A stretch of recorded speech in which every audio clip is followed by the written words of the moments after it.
start by introducing her. Her name is Soon-Young Yoon, and she is our guest tonight who I will be interviewing, and it's my honor. And I'd like to read you a little bit about her background. From her book called Citizen of the World, Soon-Young and the UN. Soon-Young Yoon is the UN representative for the International Alliance of Women and member of the Gender Advisory Group of the President of the 75th UN General Assembly. As a visiting Fulbright professor at I hope I'm saying that right, Women's University, she helped establish Asia's first women's studies program. Soon-Young helped organize the NGO Forum at the UN Fourth World Conference on Women that brought together more than 35,000 participants.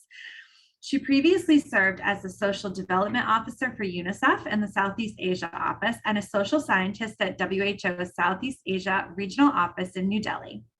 A former columnist for the Earth Times newspaper, Soon-Young co-edited the WHO monograph, Gender, Women, and the Tobacco Epidemic, with Dr. Jonathan Zammit. She received an AB in French literature with honors and PhD in anthropology from the University of Michigan. And she is married to Richard M. Smith, who's the former co-editor-in-chief and president of Newsweek and current president of the Pinkerton Foundation. So welcome, Soon-Young. Thank you, everyone. I am excited to be here again with you all. So Jessica, what's your first question? Well, first, is there anything you would like to add to your bio that I might have missed? No, except that I have a new granddaughter, 9 months old. Her name is Ada. Ada. Ada. Thank you for adding that. Congratulations. Okay, my first question is, why did you decide to devote yourself to CEDAW? So my experience with CEDAW started actually in 1979, when I was a member of the Secretariat for the UN's Second World Conference on Women. That's the conference we held in Copenhagen. I was in my office at the UN, and this document came across our desk, and they said, we want you to read through this because we're going to present it to the governments in Copenhagen in 1980. So I read through this amazingly articulate, clear, comprehensive human rights document for women. And I turned to my friend and I said, why do we need a policy document from Copenhagen conference? This covers everything that we need. And that was my first look at CEDAW. Then at the conference, we actually presented it to governments. It went into force before the conference, but in 1980 in Copenhagen, CEDAW was presented to the governments for further signing. And so then I watched it for a few years after that, and it kind of disappeared. It didn't do very much. And then a group of women, feminists in the movement, decided to start writing shadow reports to the CEDAW committee. And they really built up a political movement support for CEDAW, and I began to follow that. That was APWL based in Malaysia. Then I decided that since they were having their sessions in New York, that I would start attending their sessions that they were having in New York and start learning more about CEDAW. So for a number of years, I had been attending the CEDAW sessions, watching how the governments report to the committee members, and then they moved to Geneva, and I followed them also sometimes in Geneva. Thank you. And how did you first learn about Cities for CEDAW? Well, this is interesting because I came home, I was chair of the NGO Committee on the Status of Women, New York. And as I explained last session, we're the committee that organizes all the NGOs around the UN Commission on the Status of Women, what we call the CSW. A lot of NGOs get confused and they think that we are also the CSW, but we're actually the NGO part. So I was chair of the NGO Committee on the Status of Women. And I came home one day and I said to my husband, I said, we want to really make cities for CEDAW into something very big for Beijing plus 20 in 2015, but I don't know what to call it. You know, it's CEDAW, it's like local, it's global to local. And my husband, who is a journalist who makes up headlines all the time, invented the term cities for CEDAW. Wow, power. But he likes to take credit for that, by the way. Of course. Amazing. So, let's see. Have you participated? Wait, hold on. Just want to make sure. Okay. Have you participated in any Cities for CEDAW trainings during CSW? And were these important networking spaces for this movement?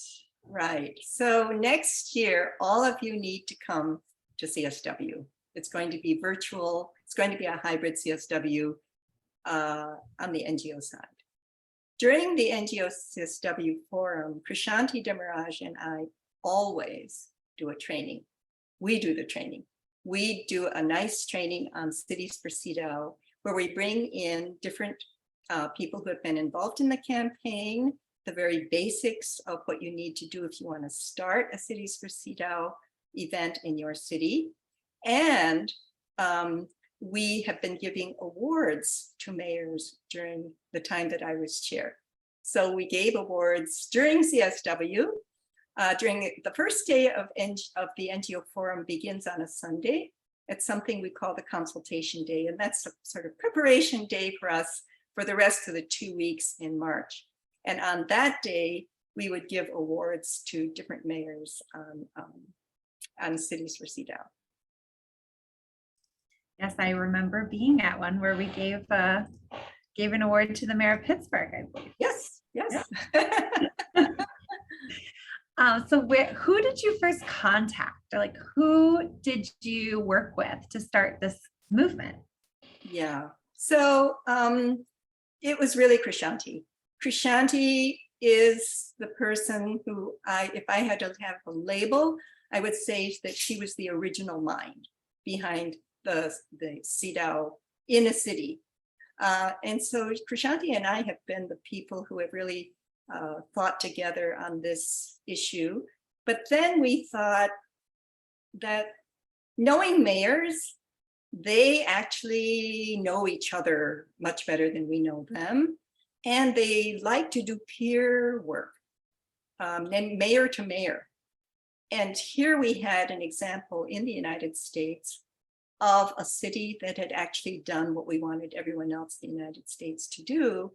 And so the first mayor we contacted was then Mayor Edwin Lee in San Francisco.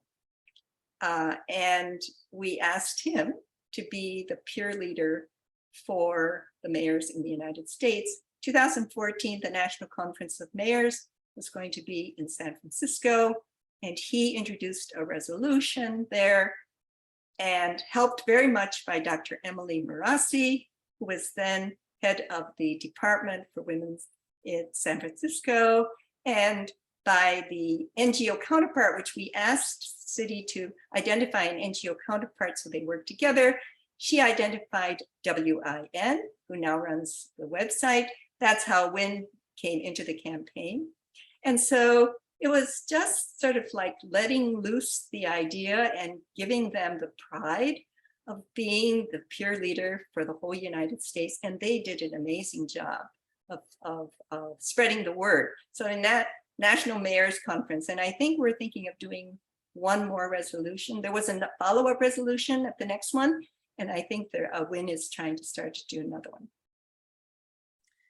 Wow. And so what was the timeline like from start to, well, I don't want to say finish because it's never finished, right? But like, how was it like to get to start and then till San Francisco passed their ordinance? You know what? I have a little lesson for everyone here who's listening, which is if you have an idea and you don't have any money, do it anyways. Because sometimes an idea is at the right time and things just happen. So we really had no idea that we could start a real campaign, but several things were important. You saw on the data sheet that Sarah presented last week that there was a curve. It went from 1998 to about 2013-14, and then it peaked. And then it peaked one more time somewhere around 2018, I think. So how do you explain that?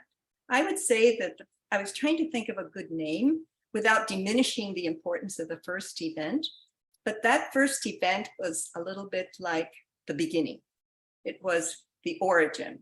It was the genesis, 1998. But that genesis was not a campaign.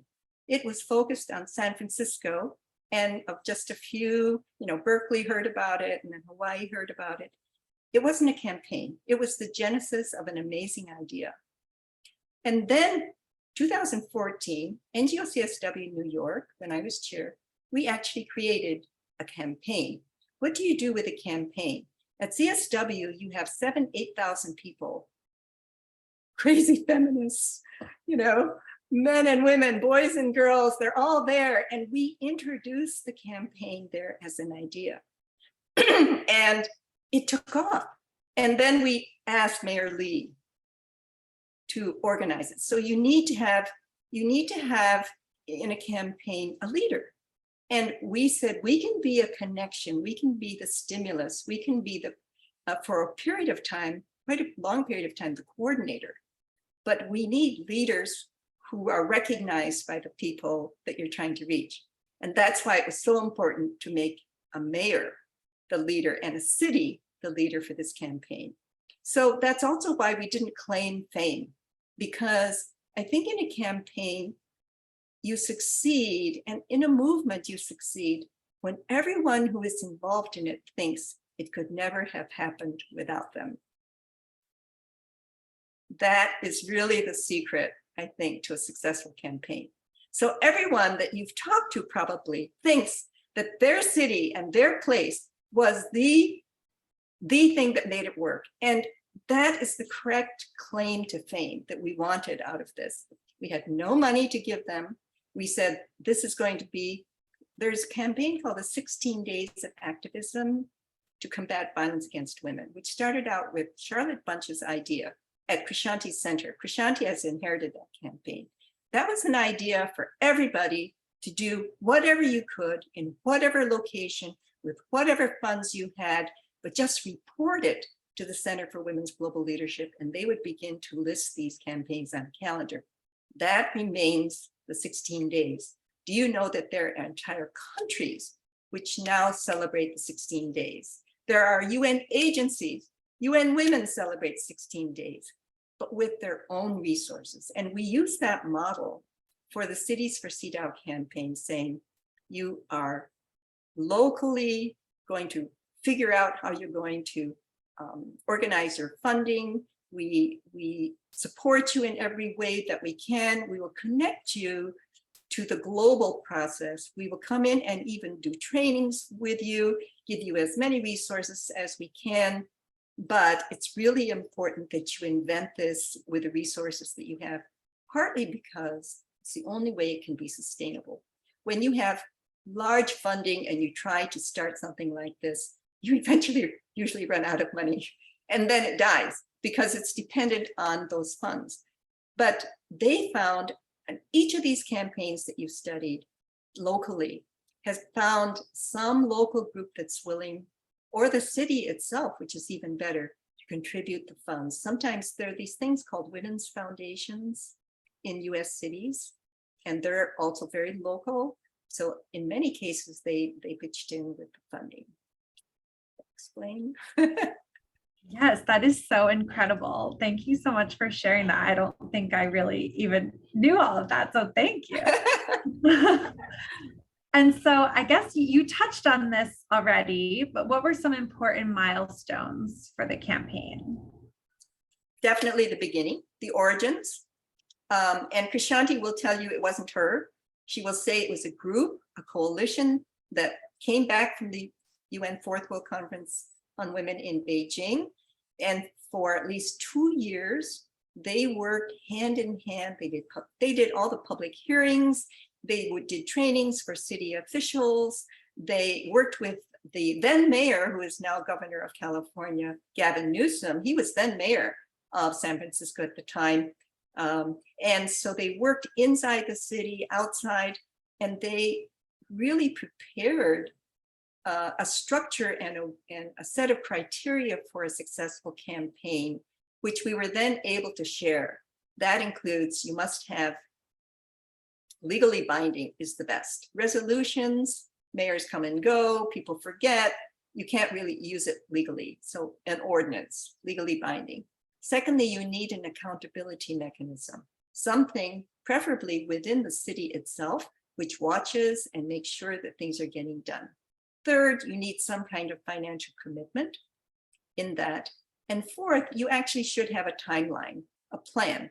We're going to do a 5-year plan, 10-year plan, something like that. All those things were put in place with the group that Krishanti worked with, basically around Amnesty International and other groups in San Francisco. And that's what really started off. Thank you. Right. Were we talking about phases, or what were we talking about, Jessica? Some of the milestones for the milestones, right. Okay, right. So that origins to me was a milestone. And then, of course, the launch of the campaign itself and my dear husband giving it a label and then bringing it to CSW year after year. So every year, we not only had trainings, but we had something as close to a review session that was led partly by June Zeitland at the time. Every group would kind of take a leadership as the occasion required. For a number of years, it was June Zeitland's group, and then it was Columbia for a while. And we would have these meetings during CSW, and people would just come and report what they're doing, share strategies, kind of talk about what needed to be done, and then we would go away all refreshed and excited. Then I think what was really exciting after that was for UNA San Francisco and some of these international NGOs that Sarah talked about, which were so important in spreading it from city to city. Those global links through the NGOs continue to be really important. Thank you. And you mentioned how it's important that everyone in a campaign thinks that it couldn't have happened without them. So I'm wondering if you can tell us what your involvement was specifically, like how could this campaign have not happened without you, Soon-Young? Right. This is my moment to say something. No, you have to ask my husband. It would not have happened without him in a special way. You know, it was just I had the microphone. I had the microphone for 4 years. And that microphone was as chair of NGO CSW New York. And because I had that microphone, not because of me, but because there was an amazing executive committee, which included the current chair, Puri Pudalekian, the former chair, Susan O'Malley, and a group of others who were with us at the time, and they were all on board with this idea of the campaign. So, yeah. At the moment, I think Krishanti and I sit as advisors on almost all the major campaigns, and also for UNA, San Francisco, and the Ratify movement. So we sit as resources. So when they feel like they need someone to come in to talk on the global side, the two of us are always available to them. Very humble, thank you. How often did you meet with that group, Krishanti and Hori and everyone from the beginning, I guess, to get this? Yeah, definitely. So Krishanti lived at my house for a couple of months while she was getting ready to move into the Center for Women's Global Leadership with her 2 girls. The executive committee meets monthly. And then, of course, we have the 2 weeks during CSW. So for 4 years, we have very intensive interaction with each other, and also, of course, with the campaigns as well, during CSW. In between, we were going to talk about this a little later, Jessica, but we organized, the NGO CSW New York organized national meetings. these national meetings were really important in the organizing of the campaign.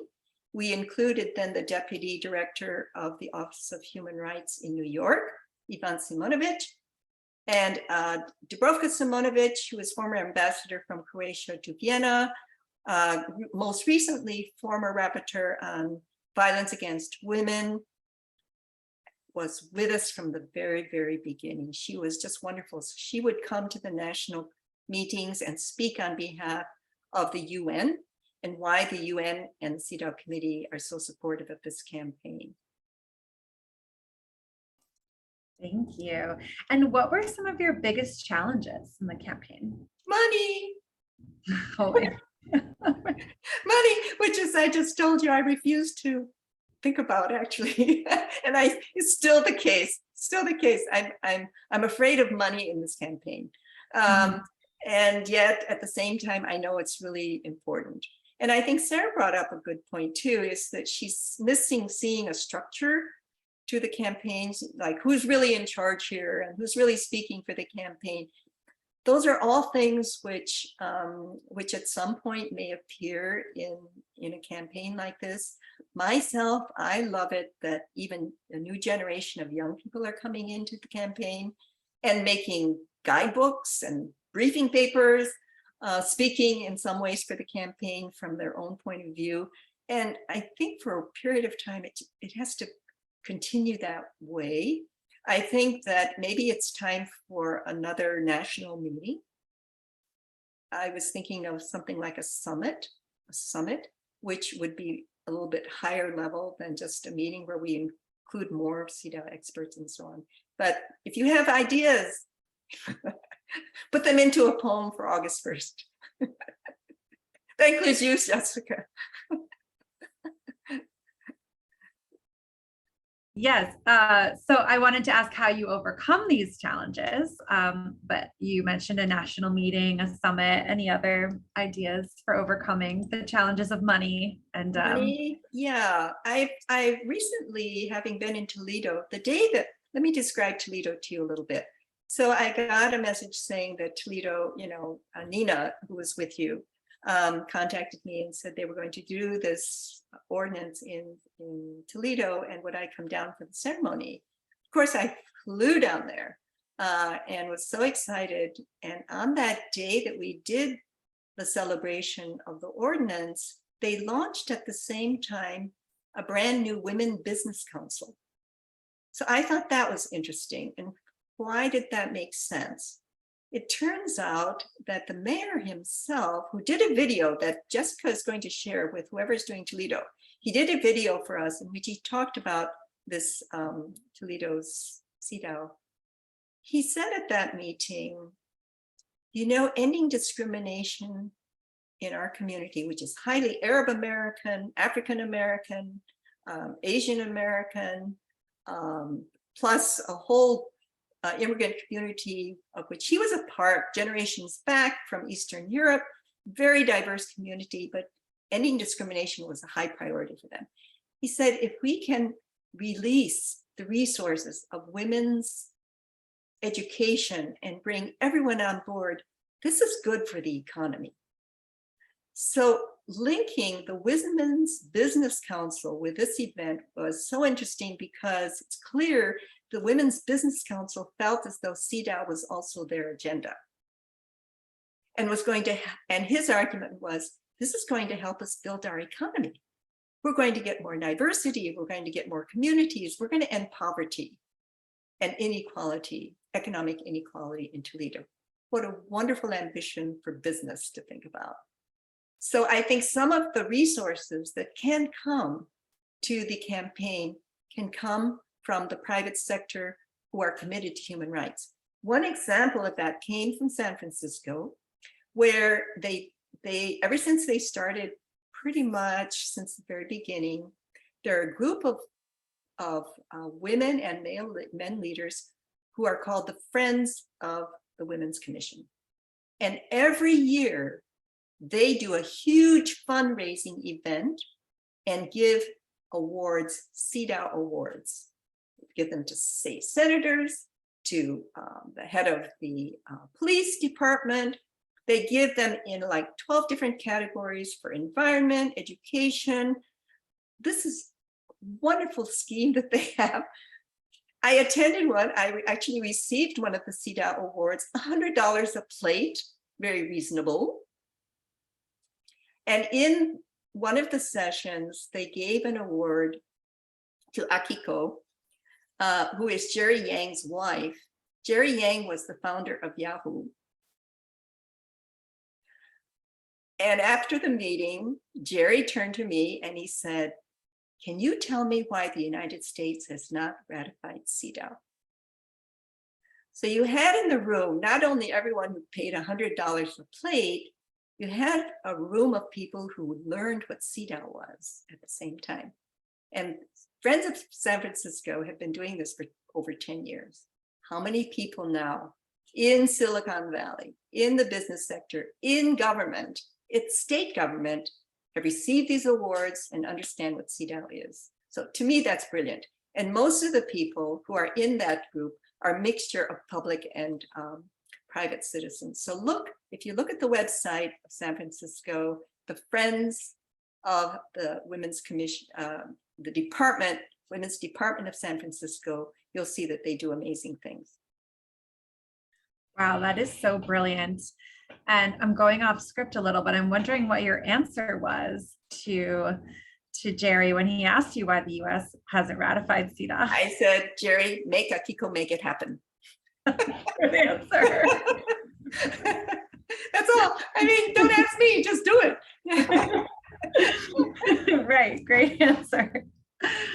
Okay, so I'm wondering, how did you organize the national meetings during CSW and what happened as a result of them, or what is happening as a result? Yeah, so at that time we used a conferencing group called Maestro. Maestro helped us organize virtual meetings. And we could also do interpretation on Maestro at the time, which was great. So we could have a national conference and have it virtual. And we did several of them actually. And in those national conferences, they were kind of like trainings, but we were able to bring, I just mentioned, high-level people from the UN to speak to and encourage. We brought mayors, we ran videos of mayors, they contributed videos, and it kind of rallied the troops. And there were times when people felt part of the collective. How do you keep a campaign alive? You have to feel as though you're part of a campaign. So if you're just working in your own city, you don't really know that there is such a thing. But when you have a national conference, you really feel that sense of encouragement from others. So maybe we need another national campaign. That solidarity is so important. Yeah. I wonder if you could explain how the Cities for CEDAW has done reporting to the UN CEDAW committee in Geneva and why that was important and how you organized that. Yeah, so the NGO CSW New York, I as chair actually organized the briefings to the CEDAW committee in Geneva. And Jessica, here's one. I'm going to ask you to explain to everybody, what is this CEDAW committee and how many and why are they important for us? Okay, so hopefully I'll get this right. But the CEDAW committee, I sort of look at them as like the Supreme Court for CEDAW. Like the Supreme Court in the US interprets the US Constitution and makes decisions and rulings based on that. And the CEDAW committee interprets CEDAW as it pertains to each country, and countries report to the CEDAW committee on their progress in implementing the treaty. And civil society will report to the CEDAW committee to say where they think the country is making progress or the country is having setbacks or is not making progress. And sometimes you can bring an actual case to the CEDAW committee. Well, they will make a ruling, just like a court would. And if that country has ratified CEDAW, then that they should be abiding by that ruling. They also make general comments, they're called, on the treaty. So which to me, I sort of look at that as like they're explaining some of the laws within the treaty. They're elaborating on them and how they're interpreting those laws to be understood. And they also do concluding observations on countries. So when a country reports to the CEDAW committee, they will write what their observations are on the city. Would you say that's right, Soon-Young? Anything to add? Absolutely right. And the CEDAW committee members are elected. They represent their governments, but they are considered to be independent. They do independent, and they do not judge if their country is reporting. But they are diplomats. They are diplomats, and diplomats elected, but are independent experts. And they are very well versed in human rights treaties as well. Pramila Patten, who is the current UN Secretary General's Special Representative on Sexual Violence in Conflict, invited me to follow her as she created the new General Recommendation on Sexual Violence in Conflict and Post-Conflict. And I traveled with her to the regions where she had meetings in Guatemala, and I believe we were also in Malaysia, but what she was doing is consulting with survivors and with judges and with lawyers and with government people in the countries to try to understand how she should craft this general recommendation. As Jessica said, this general recommendation is really an interpretation of the law, and it is a guidance to the countries on how they should report. And that's because circumstances change in the world, and different issues come up that need addressing, and governments need the kind of guidance that the general recommendations provide. And I watched her listen in those consultations. In Guatemala, the situation is still very bad on security. They told me that I needed to be picked up. The venue was 1 block away from my hotel. They told me they needed to pick me up in an armed car and take me from my hotel to the venue, because the security situation was so poor. So she went into those situations, talked with survivors, most of whom were actually from the indigenous communities at the time. And we listened, and they cried, and they poured out their stories. And from that, she was able to craft the legal language that she needed. And that's where we learned also in the Africa region that there were non-state actors, that there were these vigilantes who were really hired by governments so that they would not be blamed for violence against women. So there are these private parties who are out there who are armed, hired guns that governments hire, private companies hire them. And so where do they fall when they, because they're usually not nationals of the country, but they are perpetrators of survivors of victims in those countries. So her general recommendation, you will see, covers the language for non-state actors. So she was able to bring all of that in because she was listening. So I have great respect for the general recommendations because they are based on as much knowledge as available, and they are really tuned in for legal interpretation. I highly recommend you take a look at that particular one. Thank you. And for as far as the cities for CEDAW, how did they report to the CEDAW committee when the US does not abide by CEDAW? That's a great question, Jessica. So because the United States has not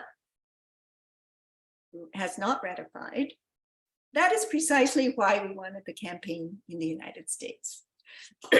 because we said, if there's any chance for ratification at all in the United States, let's start with what we've got. And what we got are cities. The United States is more than 83% cities. So the United States, not being a member, can't sit on the committee, they can't make judgments, they can't help other countries abide by human rights law. But the NGOs, like us, we can do special sessions during the lunchtime. So I worked with the Secretariat of CEDAW in Geneva and organized with them a special session during lunchtime. And those were briefings, which it was really lucky to get those slots because there aren't that many of them during their sessions, but we were lucky to get them, and all CEDAW experts came and they asked questions and they helped us think about the campaign and what is important to think about. The CEDAW expert from Nigeria, I clearly remember saying, this is what we need in Nigeria, because in her country, they had so-called domesticated the laws from CEDAW treaty into the provincial level, but she couldn't get past the provincial level. So she said, if we start from the cities, maybe we can break this block, this cement wall that they were facing in Nigeria. Other committee members from Egypt, and I remember also from Jamaica and also from Ghana, they were interested in whether or not the United States was going to ratify. And couldn't we, because we were a delegation, we invited anybody who wanted to come to Geneva. So we're at least 6 people who showed up, and we came together and had this interaction with the CEDAW committee members. We told them that the Cities for CEDAW campaign could not intentionally be a ratification campaign. We needed to begin to address the issues that the mayors were concerned about: fair housing, women's equal pay, services, health services, education, and waste management. Huge political issue and difficulty, and it's related to environment. So those are the issues that we said we wanted to focus on. Now, of course, this has morphed from UNA San Francisco and other UNA organizations into a ratification campaign. And we're just going to let it go. And we fully support that campaign, and we'll do anything we can to help that campaign get off the ground. Wow. Jessica, do you know the details of why the votes are not being counted there and all of that? The number of states ratified? I know that you to do with a deadline having passed. Oh, the ERA? Yeah. Oh, sorry, the ERA. I was trying to make a comparison with the ERA. So talk about the ERA a little bit and then go back to CEDAW. Okay, so the Equal Rights Amendment was a campaign in the 1970s to get women's rights recognized in the US Constitution, because the word woman is not even said in the US Constitution. So it's an amendment to our Constitution to give equal rights to men and women. And in order to amend the Constitution, you need, I don't know the exact number, like 2/3 of the states, I think. I think it's 39 states, maybe. 39 states. To, at the state level, say, okay, we agree with this amendment. And I'm sorry, I don't know the number of how many said that they would, but it wasn't enough by a timeline that you have to do it within. So it didn't end up getting passed. But what they would like to do is to extend the timeline. Now, the ERA is about 3 sentences. It really establishes the equal place of women in the Constitution. What's happened recently is that the head of ERA, Carolyn, had reached out to us, and we had started to support each other with the ERA and the Cities for CEDAW campaign together, which is an interesting development because they complement each other. ERA is very much a statement, and the CEDAW is the roadmap, how you get it done. So that's why I kind of wanted to bring that in. So for ratification, we don't know exactly where it will go. It needs a 2/3 vote of the Senate in order to be ratified. The United States is not fond of ratifying treaties. The biggest argument against ratification from the right wing has to do with hands off our country. We're not going to be dictated by some global entity, which, by the way, the United States helped to establish, and which happens to be located in New York. So, go ahead. Okay, Jessica, anything else? Right, it's just nonsensical. Yes, so I wonder, you know, you said the cities are 83% of the US It's population. urban, City. yeah. So if we ratify CEDAW at the local level in cities, it's as if we've kind of de facto ratified this as a country. So I remember you saying that to me once, and I thought that was very inspiring. So I'm wondering where you have seen CEDAW ordinances have the most impact, like on what issues and why? Yeah, good question. So that takes study to understand what that is. And I was asked to write up something for San Francisco, UNA San Francisco recently. And did I send that to you, Jessica? A report on the impact on San Francisco. In order to do an impact kind of study, you need a lot of data, you need a lot of reporting, and you need time, because you're really trying to see how a law is effective, and how the local government buys into that law, and how they perceive it as being impactful. So the reports that Emily Marassi's department did really provided the evidence for us that they were able to do so many things in unmantling the culture of gender bias and discrimination in the San Francisco government, all the way from taking a look, first of all, most what cities do, which I hope we get some data on, is to look at their own departments and commissions to see whether or not there's gender balance in the hiring practice and in the assignment and the appointment of commissions. So that's a fairly easy thing to see in San Francisco. It is balanced, it is equal, and it's in most departments, especially those difficult ones like police department, fire department, transport. These have been the culture of those departments has changed. And so we see that impact in San Francisco. There are small things that we see that happened, something as simple as the number there was something about an art fair where women artists couldn't apply because there were only certain hours that you could apply. And when the city found out that this was the case, they just allowed the working women to send proxies to apply for them, simple things like that. But in the long run, the important thing is changing the culture of how you look at your city, how you look at your budget, and what the expectations are of you as city government. So without going into great detail in San Francisco, except to say there was a period of time shortly after the ordinance when there were 14 months without a single incident reported of a death due to violence against women. And they see that as a really important part of their training of the police force, and also getting judges on board. So, good enforcement. I'm going to send that report and you'll all be able to see it. Thank you. I found this very interesting that you said the CEDAW expert from Nigeria, a country that's ratified CEDAW, was impressed with the Cities for CEDAW movement and how we were trying to implement the treaty at the local level. And she mentioned that that could be useful in her country as well. And I'm wondering what differences you see in advocacy strategies used abroad to implement CEDAW as opposed to those we're using here in Cities for CEDAW in the US. You know, I don't know enough about what other cities have done, quite frankly, and how other countries have worked. I think that would be a great dissertation for one of you to answer the question that Jessica just asked.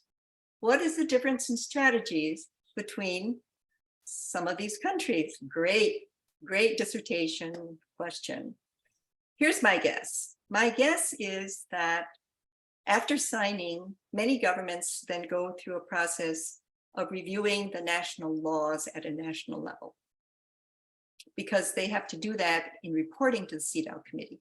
That may happen in, the lead there may be the Ministry of Gender or Women's Affairs, combined perhaps with legal department and education department, economics, anything that CEDAW covers, they might take a look and see and make sure their policies and their laws are in place. I think one of the wonderful things that have happened under CEDAW is changes in the violence against women laws. So we've seen that as a major victory of the women's movement with the UN, and I think CEDAW really helped push that along. Even though in the original articles we didn't have a lot on violence against women, take a look at the general recommendation on violence against women, which really covers all the ground. So at the national level, I'm guessing laws were pretty much that CEDAW was domesticated probably at that level. I don't know how cities like Reykjavik and Vienna, which I hold up to be amazing cities for women's rights and policies, moved to the CEDAW thing, but it is so much easier, I think, when you have a national framework and you're a city and you want to move in that direction. So I think what we really hope for is that in the United States, we would not only have cities, but we're getting more counties. We have San Diego County, Miami-Dade County, states like California, Hawaii, which may not have laws, but they have resolutions so that you have a vertical support. And how could you stop that from going to ratification if you had that? Love that. Well, I have one final question for you, and then I would love to open it up to our researchers for questions. My final question is, where do you see the future of this movement going? What do you see for the future? It's you. The future is you. So I got this wonderful communication from Mavic, Victoria Cabrera Baleza. So I mentioned to Mavic that this group is interested, that particularly I'm speaking to, particularly to our Merriam College students here. I mentioned that you were interested maybe in starting in other campuses, connecting with other students, etc. And here, Mavic wrote back to me this morning saying that they have worked with CEDAW in all of their women, peace, and security work. So she's the CEO and founder of something called the Global Network of Women Peace Builders. They have young professional chapters in the Philippines. She is saying, we can introduce you and the students you work with to some of our YW+L members in the Philippines. So that's Women, Peace, and Security groups in the Philippines. So Mavic is ready to do that if you want to do that. And I really think campus is a place we've not worked enough with. And so think about how we can do that even in the Philippines, maybe cross over to other campuses as well, but let's continue to think in that direction. The reason I think that's important is because young people are hard to reach, and at least we have to work in the schools. So even high schools, I love doing presentations in high school. And because when you're 18, you graduate, you can vote in the United States. So reaching young people is difficult, but we should at least start with schools, high schools, campuses, and these are the leaders of tomorrow. You are the leaders of tomorrow. Absolutely. Thank you so much. So our researchers, we have questions for Soon-Young. Feel free to go off mute or raise your hand or put it in the chat.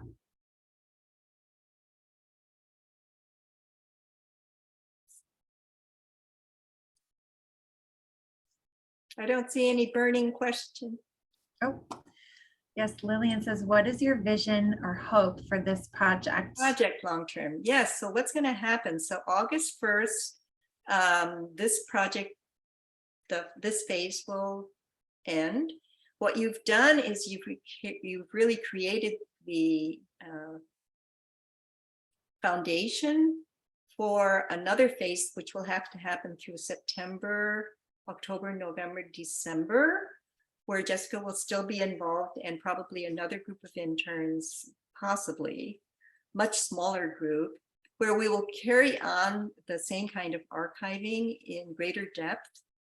And maybe in that period of time, we can even begin to pull out some of the lessons learned.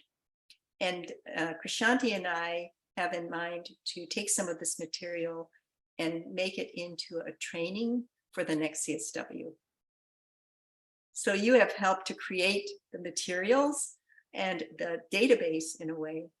The other thing that you've done is you've sort of started the classifications so that we can encourage the cities which are not being studied to directly themselves log into and add materials. That is my hope, actually, is that this then becomes a place for them to archive what they already have and what we don't know because we can't access it, including the cities.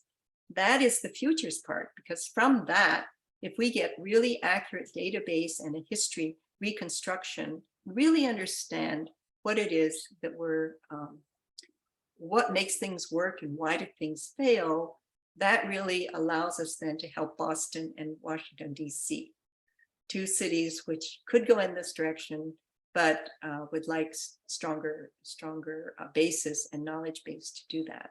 So then CSW will do the trainings. I'm thinking that we need to do another national conference plus report to the CEDAW committee. There are new committee members who are very, very interested in what's happening here. So particularly with Roe versus Wade and all of these difficult things, challenges that have come up, I think we can find mutual support with them. So we only have a few seconds left, and I just wanted to conclude, if I could. Thank you, Jessica, for interesting interview. I would like to see all